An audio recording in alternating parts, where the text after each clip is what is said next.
عزیز دوستوں، بزرگوں اور بھائیوں، اللہ تبارک و تعالی اس دنیا کے اندر بہت سارے لوگوں کو منصب اور مقام عطا فرماتا ہے۔ بہت سارے لوگ ایسے ہوتے ہیں جنہیں اللہ تبارک و تعالی زندگی میں بڑے بڑے مواقع عطا کرتا ہے۔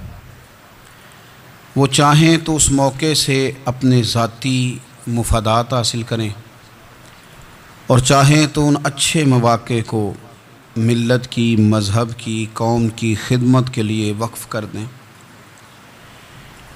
کچھ لوگ ایسے ہوتے ہیں کہ جو کسی مقصد کے حصول کی طرف سفر تو کر رہے ہوتے ہیں، لیکن اس کے پیچھے زیادہ تر ان کے ذاتی مفادات کار فرما ہوتے ہیں، اور وہ اپنے دنیاوی مقاصد کے لیے، اپنے اور اپنے خاندان کے دنیاوی فوائد کے لیے کوشش کر رہے ہوتے ہیں۔ ایسے لوگ بھی محدود رہ جاتے ہیں، ان کی سوچ بھی محدود رہ جاتی ہے، اور کئی دفعہ کچھ تھوڑی دیر کے لیے ان کے نام ابھرتے ہیں اور پھر ہمیشہ کے لیے دب جاتے ہیں۔ کچھ لوگ ایسے ہوتے ہیں جو زندگی کے اندر اللہ کے لیے، اللہ تعالیٰ کی رضا کے لیے، رسول پاک صلی اللہ تعالیٰ علیہ وسلم کی خوشنودی حاصل کرنے کے لیے، دین کی، ملت کی، ملک کی سربلندی کے لیے آگے آنا چاہتے ہیں۔ میرا رب کریم قرآن مجید سورہ حج میں ارشاد فرماتا ہے کہ الذین ان مکناہم فی الارض، کچھ لوگ ایسے ہیں کہ اگر ہم انہیں زمین میں اقتدار دیں، زمین میں اگر ہم انہیں قابو دیں تو وہ کیا کریں گے؟ اقاموا الصلاۃ و آتوا الزکوٰۃ، وہ نماز قائم کریں گے، زکوٰۃ ادا کریں گے، وامروا بالمعروف، نیکی کا حکم دیں گے، ونہوا عن المنکر، اور لوگوں کو بری باتوں سے منع کریں گے۔ وہ دینی، فکری، اصلاحی انقلاب برپا کر دیں گے، نماز کو عام کریں گے، زکوٰۃ کو عام کریں گے، بھلائی کا حکم دیں گے اور برائی سے منع کریں گے۔ اللہ تبارک و تعالیٰ نے ان لوگوں کو جب اقتدار دیا، وہ کون لوگ تھے؟ سیدنا صدیق اکبر، حضرت فاروق اعظم، سیدنا عثمان غنی، حضرت مولا علی رضوان اللہ تعالی علیہم اجمعین۔ اللہ نے جب ان لوگوں کو اقتدار دیا زمین کے اندر، اللہ تبارک و تعالی نے انہیں نبی پاک علیہ الصلاۃ والسلام کی نیابت کے لیے چنا، تو ان لوگوں نے یہ انقلاب برپا کیا، نمازیں عام ہو گئیں، شوق سے لوگ صدقات و خیرات دینے لگے، بھلائی عام ہوئی، برائی کا کلا کما کیا گیا۔ ہمارے ہاں بھی لوگ احتساب کی باتیں کرتے ہیں، ہمارے ہاں بھی لوگ کہتے ہیں کہ میں رشوت خوری کو، کرپشن کو، ناجائز چیزوں کو ہمیشہ کے لیے جڑ سے اکھیڑ پھینٹوں گا۔ لوگ دوسروں سے مطالبہ کرتے ہیں کہ یہ سارے کام جائز کریں، لیکن خود اس پر عمل کرنے کو تیار نہیں ہوتے۔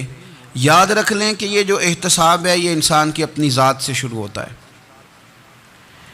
آپ جب نظام احتساب دنیا کے اندر مستحکم کرنا چاہتے ہیں تو اس میں پھر آپ کو اپنی ذات کو سامنے پیش کرنا پڑے گا۔ آج ہم بات کرنے جا رہے ہیں سیدنا فاروق اعظم رضی اللہ تعالیٰ عنہ۔ تو جناب عمر فاروق رضی اللہ تعالیٰ عنہ کا جو نظام احتساب ہے، انہوں نے اس کو گھر سے شروع کیا تھا، اپنے آپ سے اس کا آغاز فرمایا تھا۔ ہمارے ہاں یہ ہوتا ہے کہ جس بندے کے اکاؤنٹ میں اچھے خاصے پیسے ہیں، وہ بل جمع کرانے جائے تو اسے لائن میں نہیں لگنا پڑتا، مینیجر صاحب اسے آگے بلا لیتے، تو وہ بعد میں کیا کہہ رہا ہوتا ہے؟ کہتا دیکھو اللہ نے کتنی عزت دی ہے، مجھے لائن میں نہیں لگنا پڑا۔ بھائی لائن میں لگنا تو آپ کا یہ تھا کہ آپ سمجھتے کہ سارے مسلمان ہیں، مومنین ہیں، برابر ہیں، تو میں کسی کو تکلیف میں مبتلا نہ کروں۔ جب آپ آگے چلے گئے تھے تو آپ نے بہت سارے لوگوں کا حق مارا تھا، وہ لائن میں جو لگے ہوئے تھے ان کا وقت لمبا ہو گیا تھا۔ آپ نے تو اپنے آپ کو احتساب کے لیے پیش ہی نہیں کیا، بلکہ آپ نے کہہ دیا کہ جناب میرا تو رتبہ اعلیٰ ہے، لہذا یہ میرا حق بنتا تھا، مجھے تو استحکام ملنا چاہیے تھا۔ یہاں بہت سارے لوگوں نے اپنے حق میں چیزوں کو اور رنگ میں پیش کیا۔ سیدنا فاروق اعظم رضی اللہ تعالیٰ عنہ نے اس نظام احتساب کو اپنے گھر سے شروع فرمایا۔ حضرت عمر فاروق رضی اللہ تعالیٰ عنہ اپنے بچوں سے فرمایا کرتے تھے کہ جب میں حکم لوگوں کو کروں گا نا، اپنی رعایا کو، مسلمانوں کو میں کوئی حکم دوں گا تو تمہیں پہلے اس پر عمل کرنا پڑے گا۔ آپ فرمایا کرتے تھے یاد رکھنا، لوگ تمہیں اس طرح دیکھیں گے، لوگ اس طرح تمہیں دیکھیں گے جس طرح گوشت کھانے والا پرندہ گوشت کو دیکھا کرتا ہے. چیل گوشت کھاتی ہے تو کیا کبھی اس کو پیغام بھیجنا پڑا ہے کہ تو آجا یہاں گائے مر گئی ہے, بھینس مر گئی ہے؟ خود بخود اس کی نظر ہوتی ہے, وہ پہنچ جاتی ہے. جناب عمر فرمانے لگے میرے گھر والوں, میرے بیٹوں, میری بیٹیوں, میری اہلیہ, لوگ تمہیں اس طرح دیکھیں گے جس طرح گوشت کھانے والے پرندے دیکھتے ہیں. لہذا میں جب کسی کو عمل کروں تو پہلے تمہیں اس پر عمل کرنا پڑے گا جب میں کسی کو حکم دوں. آپ فرمانے لگے یاد رکھنا اگر تم نے میرا حکم نہ مانا تو غیروں نے حکم نہ مانا تو انہیں ایک سزا ملے گی, اور اگر میرے گھر والوں نے نہ مانا تو ڈبل سزا ملے گی. تم پر ڈبل سختی کی جائے گی کہ تم نے میری بات کیوں نہیں مانی. یہ نظام احتساب ہے.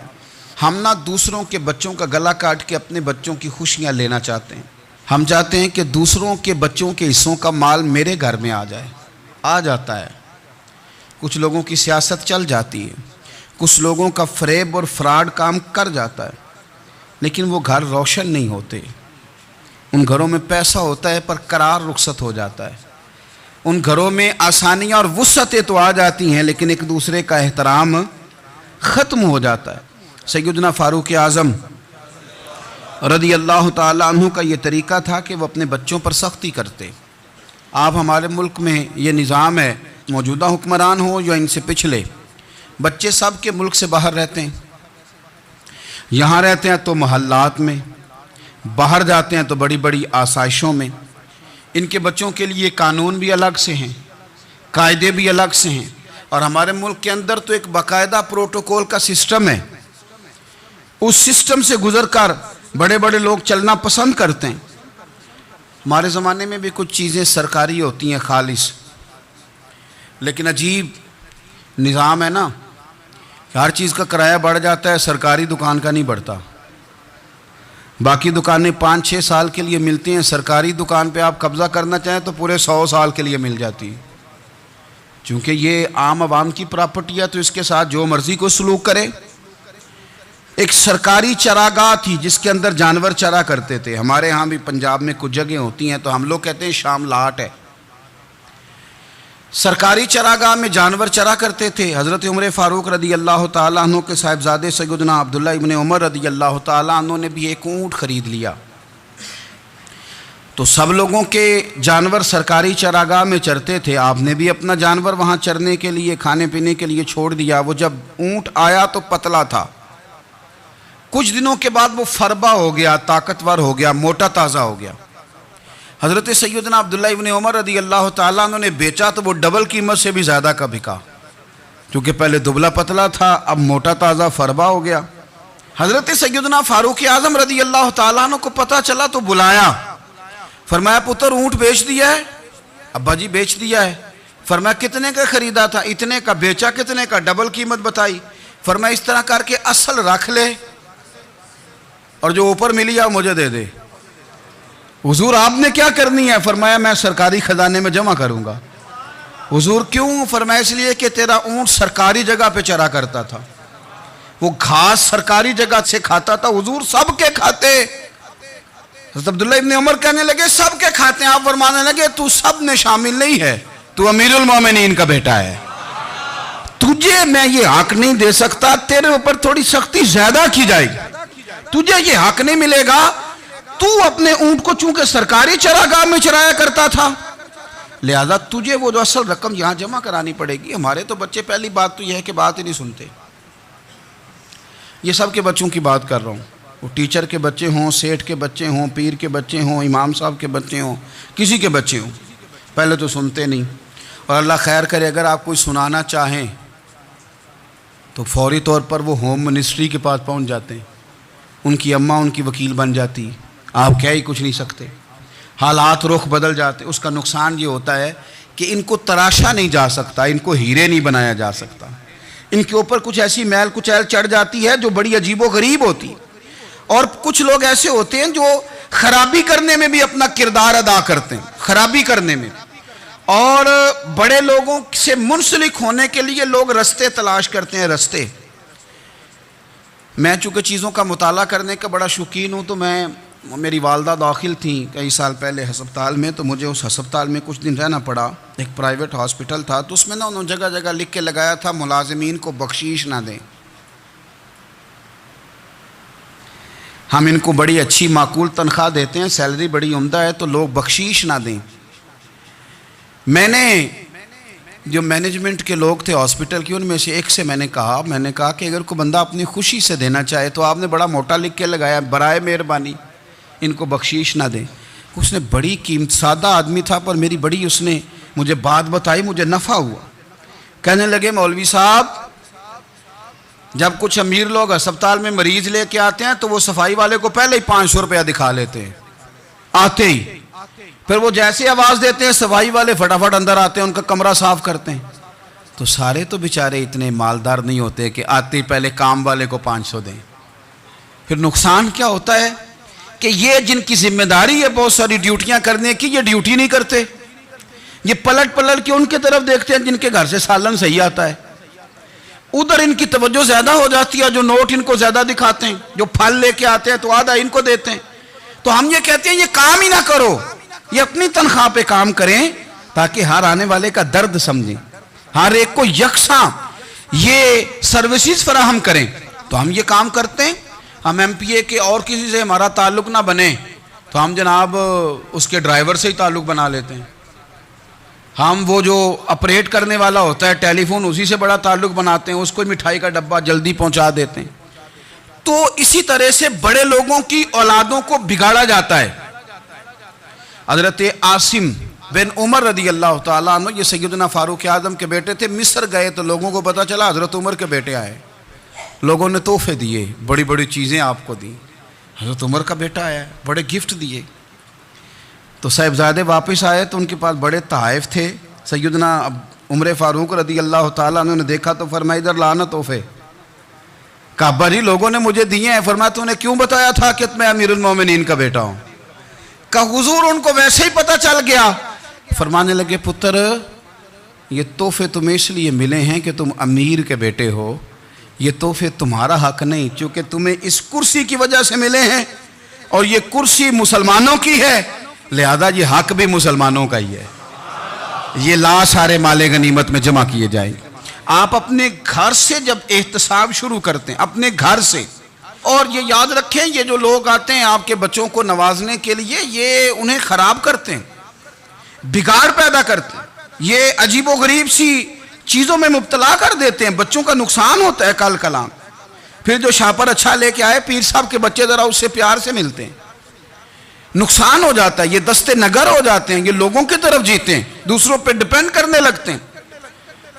حضرت ابو موسیٰ اشعری رضی اللہ تعالیٰ عنہ نے پہلے تو ایک قلین بڑا سونا تھا، تو آپ نے حضرت عمر کے گھر بھیج دیا کہ چلو ان کے گھر میں ان کی اہلیہ بچھا لیں گی، کہیں سے تحفہ آیا۔ پھر وہ جس کمرے میں مال غنیمت اور خزانہ رکھا جاتا تھا اس کی صفائی کر رہے تھے تو ایک دینار مل گیا، تو وہ دینار بچے سارے جا رہے تھے تو ان میں سے حضرت عمر کے ایک بیٹے کو چھوٹے کو بلایا اور بلا کے کہا پتر یہ دینار لے لو۔ حضرت عمر نے دیکھا کہ بیٹے کے ہاتھ میں دینار بھی ہے اور گھر میں قالین بھی ہے، ایک موقع پہ وہ قالین گیا، ایک موقع پر بچے کو ایک دینار دیا، تو حضرت عمر اپنی اہلیہ سے پوچھنے لگے یہ کہاں سے آیا قالین؟ کہا جناب ابو موسیٰ اشعری رضی اللہ تعالیٰ عنہ نے بھیجا ہے۔ بیٹے سے پوچھا دینار کہاں سے آیا؟ کہا مجھے انہوں نے ہی دیا ہے۔ آپ نے وہ دینار بھی لیا اور قالین بھی لیا اور اس کو لپیٹا اور جناب ابو موسیٰ اشعری کو بلایا اور اتنے سخت ناراض تھے، فرمانے لگے ابو موسیٰ اشعری سے کہنا میرے پاس پیدل آئے، گھوڑے پہ نہ آئے۔ اور جب آئے حضرت ابو موسیٰ اشعری تو جناب عمر اتنے ناراض ہوئے کہ وہ قالین لپیٹ کے تو ان کے سر پہ مار دیا۔ فرمانے لگے پکڑو اپنا دینار، تمہیں پورے مدینے میں میرے بیٹے کے علاوہ کوئی اور نہیں ملے تھا جسے تم خراب کر سکو، میرا پتر ہی ملا تھا بگاڑنے کی، کس نے اجازت دی تم میرے بیٹے کو دینار دو؟ کیوں لائے تم میرے گھر میں قالین؟ حضرت عمر فاروق رضی اللہ تعالیٰ عنہ فرمانے لگے میں زمین پہ سونے کا عادی ہوں، زمین چٹیل بھی ہو تو رب کا بندہ بن کے سوتا ہوں تو اللہ مجھے آرام اور سکون کی نیند عطا فرما دیتا ہے، مجھے تمہارے مخملوں کی اور قالینوں کی ضرورت نہیں ہے۔ احتساب یہاں سے شروع ہوتا ہے بھائی، یہاں ہم نہ اپنے گھر میں بیٹھ کے مایوس باتیں کرتے ہیں، اور فلانے کے بچے کہاں پہنچ گئے، فلانے کے بعد بڑا پیسہ آ گیا، میں کچے مکان میں رہوں، میں یہ کروں، دیکھو مجھے نہیں سہولی۔ یہ تو آپ مایوسی والی باتیں کر رہے ہیں، یہ تو آپ کمزور باتیں کر رہے ہیں۔ یہ تو اس طرح کی باتیں تو ہارے ہوئے لوگ کرتے ہیں۔ اس طرح کا لب و لہجہ تو ان لوگوں کا ہوتا ہے جو احساس کمتری کا شکار ہوتے ہیں۔ یہ آپ نے کس طرح کا لب و لہجہ، اور اپنے بچوں کو آپ بھکاری بنا رہے ہیں تاکہ دوسروں کو دیکھیں تو مایوس ہو جائیں۔ اٹھ باندھ کمر کیوں ڈرتا ہے، پھر دیکھو خدا کیا کرتا ہے۔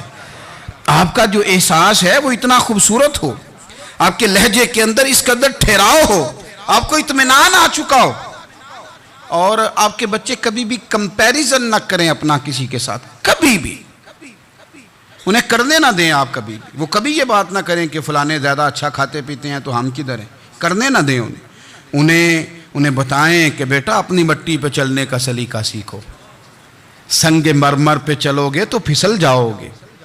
ان کو بتائیں کہ جو تمہارے پاس ہے یہ خدا کا عطیہ ہے، اسی پر تم نے قناعت کرنی کبھی بھی۔ حضرت زید بن حارثہ سے نبی پاک صلی اللہ علیہ وسلم کو بڑا پیار تھا۔ پھر ان کے بیٹے حضور کے غلام زادے حضرت اسامہ بن زید کے ساتھ بھی حضور بڑا پیار کرتے۔ لیکن یہ تو مسلمہ حقیقت ہے نا کہ عظمت اور شان تو سیدنا فاروق اعظم کی زیادہ ہے۔ امت کا اتفاق ہے کہ نبیوں کے بعد سب سے بڑا درجہ جناب صدیق اکبر کا، اور پھر اللہ نے مقام عطا کیا حضرت فاروق اعظم کو۔ یہ بڑے لوگ تھے۔ ایک دفعہ مال تقسیم ہو رہا تھا تو حضرت عمر رضی اللہ تعالیٰ عنہ نے حضرت اسامہ بن زید کو 4000 دینار دیے، اور اپنے بیٹے عبداللہ ابن عمر کو 3000 دینار دیے۔ تو حضرت عبداللہ ابن عمر گھر جا کے کہنے لگے، ابا جی اسامہ میں وہ کون سی خوبی ہے جو میرے اندر نہیں، اور اسامہ کے باپ میں وہ کون سی خوبی ہے جو آپ کے اندر نہیں۔ تو حضرت عمر کی عاجزی دیکھیے، حالانکہ بالاتفاق دنیا جانتی ہے کہ جناب عمر فاروق رضی اللہ تعالیٰ عنہ افضل ہیں، پھر بھی پتہ اپنے بیٹے سے کیا کہتے ہیں؟ فرماتے ہیں او سن یار، وہ خدمت گزار ہیں نبی پاک کے، وہ بھی حضور کے گھر میں ڈیوٹی کرتے، نوکری کرتے، اور ان کے بیٹے بھی حضور کی نوکری کرتے، یہ خدمت گزار ہیں۔ فرمانے لگے اگر تو نے پوچھ لیا تو سن، پھر میری تو رائے یہ ہے کہ تیرے سے زیادہ اسامہ بن زید حضور کی نظر میں پیارے ہیں، اور اسامہ کا باپ تیرے باپ سے زیادہ نبی پاک کا پیارا ہے۔ کوئی کمپیریزن کرنے نہیں دیا، بچوں کو کسی ایسی جگہ کھڑے ہونے نہیں دیا۔ فرمایا یہ وجہ ہے، یہ انداز ہے کہ تو زیادہ پیارا ہے۔ حضرت عمر فاروق رضی اللہ تعالیٰ عنہ پسند نہیں کرتے تھے، ذرا برابر بھی پسند نہیں کرتے تھے کہ کوئی شخص اور مال آتا تو اپنے رشتہ داروں کو نوازنے سے بچتے۔ مال غنیمت آتا ہے نا، ہمارے ہاں تو اللہ خیر کرے جب کوئی بندہ کونسلر بنتا ہے، چیئرمین بنتا ہے، تو ٹھیکہ کس کو دیتا ہے؟ کوئی چلو بھتیجا مل جائے، کوئی بھانجا مل جائے، کوئی چھوٹا بھائی، اسے بھی کام مل جاتا ہے ساتھ۔ نوازنے پہ لوگ آتے ہیں تو وہ تلاش کرتے ہیں کہ کہاں کہاں کو میرا ہے، وہ ٹینڈر ہی ان کے نام کے پاس ہوتے ہیں جن کی طرف ذرا نظر کرم زیادہ ہوتی۔ حضرت عمر فاروق مال تقسیم کر رہے تھے تو بیٹی آگے کہنے لگی، ابا جی رشتہ داروں کا بھی حق ہوتا ہے، آپ سب کو دیتے ہیں، آپ کے اپنے آپ کے قریب ہی نہیں آتے۔ تو حضرت عمر فاروق نے کیا لفظ کہے، کیا حقیقت ہے، کیا حسن ہے۔ فرمانے لگے پتر یہ مال تیرے باپ کا نہیں مسلمانوں کا ہے، جب تیرے باپ کا ذاتی مال ہوگا تو اپنے رشتہ داروں کو دے گا، یہ مسلمانوں کا مال ہے، یہ اسی حساب سے تقسیم ہوگا جو عدل کا حساب ہے، جو ترازو ٹھیک ہے۔ فرمایا تو مجھے یہ مشورہ نہ دے، یہ مسلمانوں کا مال۔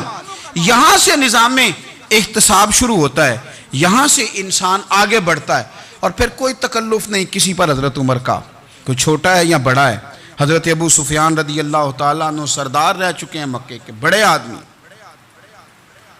لیکن نظام احتساب میں کوئی چھوٹا بڑا نہیں ہوتا۔ حضرت عمر فاروق مکہ مکرمہ گئے تو لوگوں نے کہا حضور جناب ابو سفیان نے نا گلی میں پتھر رکھے، اور بہت سارے لوگوں کو رستوں میں تکلیف ہو رہی ہے۔ تو حضرت ابو سفیان رضی اللہ تعالیٰ عنہ سے بھی لوگ کہہ دیتے تو وہ بھی اٹھا دیتے، لیکن لوگوں نے چونکہ وہ سردار تھے، بڑے تھے، تو لوگوں نے ان سے کہا نہیں۔ حضرت عمر جب آئے تو کہا تو جناب عمر نے پرواہ نہیں کی، خود آئے جناب ابو سفیان سے کہا یہ پتھر آپ نے رکھے؟ کہا حضور ہاں۔ فرمایا یہ بھی اٹھائیے، یہ بھی اٹھائیے، یہ بھی اٹھائیے۔ جب وہ اٹھا رہے تھے تو حضرت عمر کہہ رہے تھے شکر نہیں اللہ کا کہ عمر کہہ رہے ہیں اور ابو سفیان مانتے جا رہے ہیں. شکر نہیں. یہ نظام احتساب ہے کہ بڑا ہو یا چھوٹا ہو اس کو یہ حق حاصل نہیں ہے کہ مسلمانوں کو وہ کسی تکلیف میں کسی بھی صورت میں مبتلا کرے, کہیں بھی کسی جگہ بھی, اس کو یہ والی اجازت نہیں. حضرت سیدنا عمر فاروق رضی اللہ تعالی عنہ. پھر ایک اور بات تھی, میں کئی دفعہ یہ بات کہتا ہوں اور مجھے ذاتی طور پر اس کا بڑا تجربہ ہے. کچھ لوگ نا خوشامد پسند ہو جاتے ہیں, بڑی عمدہ تعریف کرتے ہیں, اوئے ہوئے ہو پول باندھتے ہیں پورے. آپ کے پاس آئیں گے تو کہیں گے جناب آپ سے زیادہ اچھا بندہ ہی کوئی نہیں. تو وہ نا آپ سے کام نکلواتے ہیں, پھر وہ کسی دوسرے کے پاس جاتے ہیں تو اسی طرح کا رویہ وہ دوسروں کے ساتھ کرتے ہیں.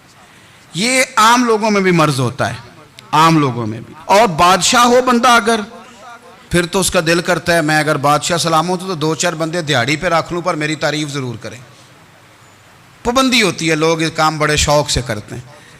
اور شیخ سعدی فرمایا کرتے تھے لکڑی کو گھن کھا جاتی ہے اور بڑے لوگوں کو خوشامد کھا جاتی ہے خوشامد. حضرت عمر فاروق رضی اللہ تعالیٰ عنہ اس معاملے میں بھی بڑے مضبوط تھے. ویسے مجھے اور آپ کو اچھا کون لگتا ہے؟ ہماری غلطیاں بتانے والا.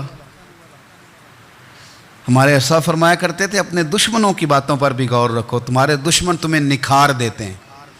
تمہارے اندر جو کوتاہیاں ہوتی ہیں وہ تمہیں پتہ چل جاتی ہیں کہ یہاں میری اصلاح ہو رہی. ان پر غور کرو وہ کیا کہتے ہیں.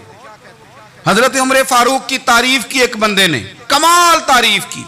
وہ اس کا خیال تھا کہ رزلٹ بڑا شاندار آئے گا. بادشاہ کی تعریف ہوتی تھی تو پھر تھیلی جاتی تھی اشرفیوں کی, کمال رزلٹ آئے گا. تو حضرت عمر جب وہ پوری کر چکا نا بات تو فرمانے لگے تو خود بھی ہلاک ہوا اور مجھے بھی ہلاک ہی کر دیا ہے. خود بھی تباہ ہوا ہے مجھے بھی تباہ کر دیا. کس طرح کی باتیں کر رہا ہے. ایک بندہ اور آیا اور اس نے آ کے کہا کہ پوری امت میں سب سے افضل ہے فاروق اعظم آپ ہی ہیں. تو حضرت عمر فاروق فرمانے لگے تجھے تیری ماں روئے, ابو بکر تجھ سے بھی افضل تھے, تیرے باپ سے بھی افضل تھے, اور صدیق اکبر مجھ سے بھی افضل ہیں اور میرے باپ سے بھی افضل ہیں. یہ تو کس طرح کی بات کر رہا ہے. یہاں ہر شے ہضم نہیں ہو جاتی, فوری طور پہ لوگ ڈکار بھی پورا نہیں لیتے. قرآن مجید نے کہا فَلَا تُزَكُّوا أَنفُسَكُمْ هُوَ أَعْلَمُ بِمَنِ اتَّقَىٰ. اپنے منہ سے نہ کہو میں پاک صاف ہوں, اللہ زیادہ بہتر جانتا ہے کہ تم میں سے پرہیزگار کون ہے. اپنے منہ سے تعریفیں کرتے کراتے ہو, یہ مزاج چھوڑ دیں. حضرت عمر رضی اللہ تعالیٰ عنہ پسند نہیں کرتے تھے. ایک آدمی نہ چلتا تھا وہاں تو بڑا متکبرانہ چال کے ساتھ چلتا. حضرت عمر نے دیکھا, یہاں تک احتساب فرماتے تھے, زمین پہ زور زور سے پیر پٹکتا, چال بڑی اس کی متکبرانہ, لوگ بڑے پریشان ہوتے. حضرت عمر نے ایک دن سمجھایا, باز نہیں آیا. اگلے دن پہ درہ نکال لیا, لگائے 4 درے, فرمایا آج کے بعد نہ چلنا اس طرح مدینے میں پیر پٹک پٹک کے. اس وقت تو اسے غصہ لگا, لیکن کچھ دیر کے بعد نا جب غصہ اترا تو حضرت عمر کے پاس آیا, کہنے لگا حضور اللہ آپ کا بھلا کرے, آپ نے درے نہیں مارے, آپ نے تو شیطان بھگا دیا جو میرے ساتھ چمٹا ہوا تھا. چمٹا ہوا شیطان آپ نے مجھ سے بھگا دیا. یاد رکھیں مسند امام احمد بن حنبل میں حدیث ہے, اللہ کے پیارے رسول صلی اللہ علیہ وسلم فرماتے ہیں جو دنیا میں متکبرانہ چال کے ساتھ چلتا ہے نا, قیامت کے دن وہ اللہ سے اس حال میں ملے گا کہ رب اس سے ناراض ہوگا.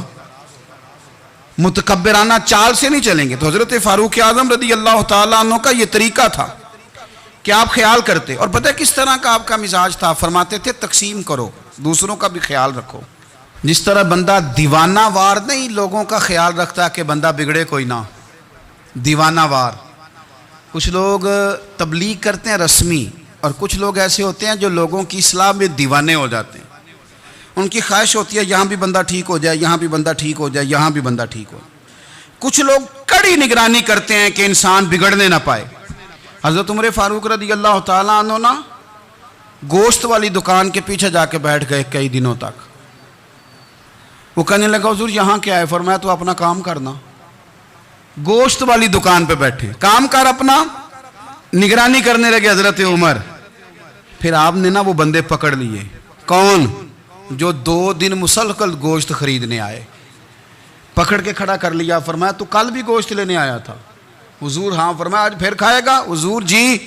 تو آپ فرمانے لگے کیا تیرے محلے سے غربت ختم ہو گئی ہے؟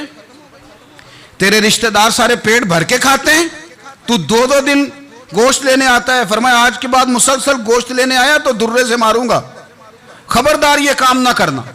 یہاں تک نظام احتساب کا جب خیال رکھا جائے پھر حالات بگڑا نہیں کرتے، پھر وہ قابو میں رہا کرتے ہیں۔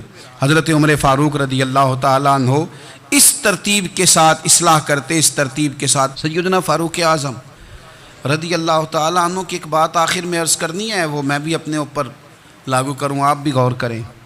حضرت عمر فاروق رضی اللہ تعالیٰ عنہ نے خط لکھا حضرت ابو موسیٰ اشعری کو۔ آپ فرمانے لگے یاد رکھنا، جو گورنر، جو امیر اپنے رب کریم کی فرما برداری کرتا رہتا ہے نا، اس کی رعایا بھی اس کی فرما برداری کرتی ہے۔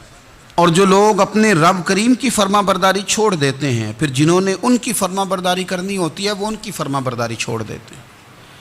آپ نے سپہ سالاروں کو خط لکھے تھے، فوج کے جو جرنیل تھے، کمانڈو تھے، ان کو خط لکھے تھے، فرمایا جو سپاہی نماز نہیں پڑھتا اسے فوج سے نکال دو، اور ساتھ لکھا تھا یاد رکھو جو رب کا وفادار نہیں وہ ہمارا کیسے ہو سکتا ہے، نکال دو ان لوگوں کو، فوج سے الگ کر دو۔ ہم آج جو بے پناہ پریشان ہیں، ہمارے بچے بات نہیں مانتے، شاگرد بات نہیں مانتے، ہم شکوے کرتے ہیں، بے ادبی بڑھ گئی۔ ادب کے ساتھ میں گزارش کروں گا بڑوں کی بارگاہوں میں، جو میری طرح کے بڑے بنے ہوئے ہیں، بزرگوں سے نہیں بات کرتا، ان سے میں کہوں گا کہ ہمیں ایک دفعہ اپنے اوپر بھی تو غور کر لینا چاہیے، کہیں ایسا تو نہیں ہے کہ ہم جب تک اللہ تعالیٰ کے فرما بردار تھے، جب تک ہم تقوی کے معیار پر تھے، ہماری بات ماننے والے ہماری بات مان رہے تھے، کہیں ایسا تو نہیں کہ ہم اس معیار سے ہل گئے ہیں تو اب جو ہمارے فرما بردار تھے وہاں سے ہل گئے۔ حضرت عمر رضی اللہ تعالیٰ عنہ فرمایا کرتے تھے کہ لوگوں کو عجب میں مبتلا نہیں ہونا چاہیے، خود پسندی کا جو ماحول ہوتا ہے اس سے لوگوں کو ہمیشہ نکلنا چاہیے۔ حضرت عمر کے ایک صاحبزادے نے کنگھی کر لی، اچھا لباس پہن لیا تو درہ مارا جناب عمر نے، تو آپ کی بیٹی کہنے لگی ابا یہ تو بالکل جائز ہے، اچھے کپڑے پہننا، اچھا لباس پہننا اور سر میں کنگھی کر لینا، اس پر درہ کیوں مار دیا؟ تو آپ فرمانے لگے بیٹا یہ خود پسندی میں مبتلا ہونے لگا تھا، یہ اپنے آپ کو بہت بھلا سمجھنے لگا تھا، اس کا خیال تھا کہ میں ہی ہوں، میرے علاوہ کوئی نہیں، یہ اس مقام پہ جا رہا تھا جہاں اس کی تربیت رک جاتی، اس لیے درہ مارا ہے۔ ایک دفعہ حکومتی معاملات کے اندر آپ کی اہلیہ نے مشورہ دینا چاہا، بڑے کام بیویاں نہیں کرتی، بڑے بڑے معاملات میں مداخلت نہیں کرتی۔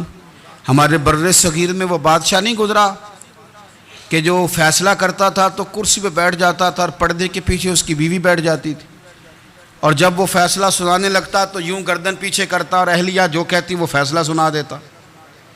لیکن ایک دفعہ خاتون نے ایک آدمی کو حضرت عمر نے معزول کیا تو آپ کی اہلیہ نے، اس آدمی کی اہلیہ حضرت عمر کی اہلیہ سے ملی ہوں گی، تو خاتون نے ذرا سفارش کرنی چاہی، تو جناب عمر فاروق رضی اللہ تعالیٰ عنہ کے ہاتھ میں عصا تھا، ڈنڈا تھا، 2-3 دفعہ زمین پہ مارا، فرمایا تمہیں کس نے اجازت دی ہے حکومتی معاملات میں مشورہ دینے کی؟ یہ مشورہ مولا علی دیں گے یا عثمان غنی دیں گے؟ آپ کو کس نے اجازت دی؟ وہ حکومتی معاملات، وہ مسلمانوں کا اجتماعی معاملہ، وہ مسلمان دیکھیں گے، آپ کو اس میں آنے کی اجازت نہیں ہے۔ جو آپ کی ذمہ داریاں ہیں، آپ کے حقوق ہیں، ان پر آپ بات کریں۔ تو بھائی نظام میں احتساب اپنی ذات سے شروع کریں۔